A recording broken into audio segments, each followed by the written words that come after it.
નખત્રાણા નગરપાલિકાની ચૂંટણી માટે રણશીંગું ફૂંકાયું છે। પ્રથમવાર નખત્રાણા નગરપાલિકામાં ચૂંટણી યોજાશે। નખત્રાણા નગરપાલિકામાં 7 વોર્ડની 28 બેઠક પર ખરાખરીનો જંગ જામશે। નખત્રાણામાં પ્રાથમિક સુવિધાઓનો અભાવ છે। મુખ્ય માર્ગો પર વરસાદી પાણી ભરાવાની સમસ્યાઓ છે।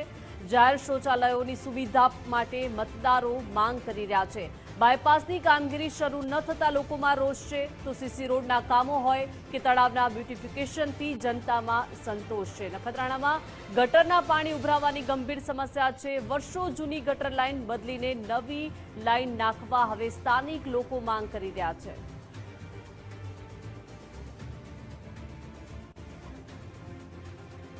સ્થાનિક સ્વરાજ્યની ચૂંટણી હવે ધીમે ધીમે આવી રહી છે, ત્યારે અત્યારે જોવા જઈએ તો ગુજરાત ફર્સ્ટ ન્યૂઝની ટીમે અત્યારે કચ્છના બારડોલી સમાન ગણાતા નખત્રાણા શહેરની મુલાકાત લીધી હતી।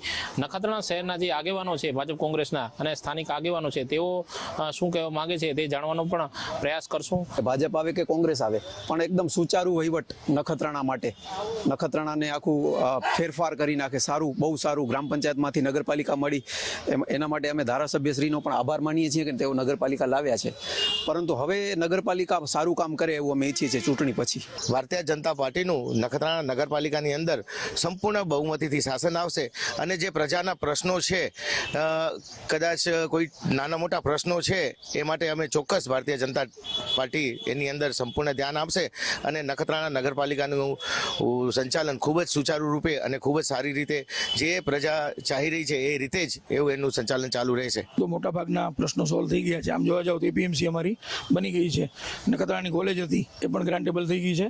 બીજું નખત્રાણાની મુખ્ય સમસ્યા ગટરની હતી, એ પણ રાજ્ય સરકારમાંથી 45 કરોડના ખર્ચે નખત્રાણા શહેરની ગટરની બધી યોજના મંજૂર થઈ ગઈ છે। એનો પણ ટૂંક સમયમાં ખાતમુહૂર્ત થશે। એટલે ટૂંકમાં જે લોકોના કામો છે એ મોટાભાગના થઈ ગયા છે। બાકી જે નાના કામો છે એ નગરપાલિકાની ચૂંટાયેલી બોડી આવશે।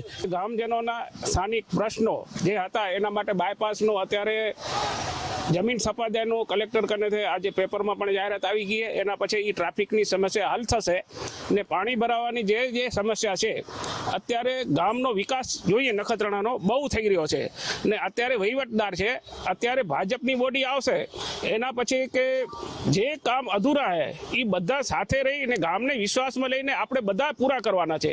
3 વર્ષ થયા અને 3 વર્ષની અંદર આ અણઘટ વહીવટ ચાલી રહ્યો છે, કારણ કે આ ધારાસભ્યશ્રી અને શાસકશ્રી અને જિલ્લાના પ્રમુખોને યશ આપી રહ્યા છે, પણ છેલ્લા 3 વર્ષની અંદર નખત્રાણાની અંદર જેટલી પંચાયતની અંદર જેટલી સુવિધાઓ મળતી હતી એનાથી પણ એટલી બધી મુશ્કેલીઓ નખત્રાણાની પ્રજાને છે કે ત્રાહિમામ પોકારી ગઈ છે। પ્રથમ તો નગરપાલિકાની અંદર ચીફ ઓફિસરની વાત કરીએ તો અહીંયાને કોઈ ચીફ ઓફિસર કાયમી જ નથી। આપણે આ દિવાલ બને એ ક્યાં બને કે જ્યાં કને પાણી છેલ્લાનું પાણી અંદર આવતું હોય ત્યાં, નહીં કે અમુક જણા ભાજપના કાર્યકરોની બિલ્ડિંગો બની ગઈ હોય તો ત્યાં જ આવું બને। અને સાહેબ હજી મહિનો નથી થયો ત્યાં ખાડા પડી ગયા છે। ચીફ ઓફિસર જ્યાં એને મનગઢત જ્યાં ભાજપના લોકો કહે છે ત્યાં જ કામ કરે છે। અત્યારે આપ સાહેબ મારી સાથે ચાલો, તમને બતાવું, હું જ્યાં રહું છું ત્યાં કને અત્યારે છેલ્લું જો આવે ને તો પાણી સીધું મારા મકાનમાં આવે છે, પણ ચીફ ઓફિસરને રજૂઆતો કરીને અમે થાક્યા છીએ, પણ ચીફ ઓફિસરના પેટનું પાણી હાલતું નથી। આ આખો થેલો મેં નખત્રાણામાં જેટલો ભ્રષ્ટાચાર થાય છે એનો થેલો છે। મામલતદાર સાહેબ ઓફિસમાં ગયો તો એક કર્મચારીએ મને એમ કીધું કે સાહેબ તમારા પહેલા 2-3 જણા તો મરી ગયા છે આમ થેલા ખણીને, હવે કદાચ મારો એ વારો છે। છતાં જે ગામ લોકોના પ્રશ્ન હોય એ સાંભળે છે, ક્યાં પણ અધુરાશ હોય ને જે અત્યારે ખાતમુહૂર્ત કર્યા ને વિકાસ કામ કર્યા એ નખત્રાણામાં જ થશે। બધા વિસ્તાર સમાવી લીધો છે, એમાં કોઈ પછાત વિસ્તાર નથી, કોલીવાસ હોય, દલિત વિસ્તાર હોય, અનુસૂચિત જાતિ કે જે આપે કઈ બધા વિસ્તાર, રબારીવાસ હોય, બધે વિકાસ થશે જ। નગરપાલિકાના ચીફ ઓફિસર છે એ અત્યારે ભાડુઆતના મકાનમાં રહે છે, એ પોતાના મકાન સુધી પણ પોતાના રસ્તા બનાવ્યા છે।